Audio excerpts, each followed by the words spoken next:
C'est le grand jour pour Mignon. L'examen de passage obligé avant de pouvoir monter à la capitale. Et pour ça, le jeune taureau ne manque pas d'atouts. Oui, il est mignon, il a un bon bassin, un bon quartier arrière, des bonnes épaisseurs. C'est un taureau mixte qui est très à la mode aujourd'hui. Cette sélection des meilleurs reproducteurs de la race limousine ressemblerait presque à un concours de beauté, voire un défilé de mode. À Lubersac, les bovins se sont mis sur leur 31. Il faut bien qu'il marche, qu'il soit élégant, etc. Voilà, c'est important. Vous êtes extrêmement concentré. Oui, il faut, surtout que c'est des taureaux, donc il faut être concentré, toujours avoir un œil dessus. Voilà.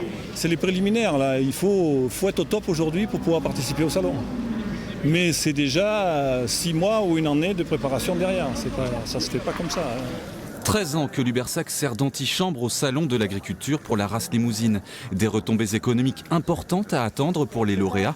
Le niveau d'exigence est donc très élevé derrière les regards experts de la commission. On regarde grosso modo 3 postes importants, donc la partie développement musculaire, la partie développement squelettique et les aptitudes fonctionnelles.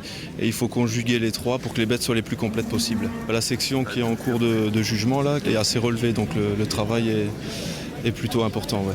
Des taureaux et des vaches. Ici, la parité est respectée, avec une deuxième sélection pour la vente aux enchères des animaux de boucherie.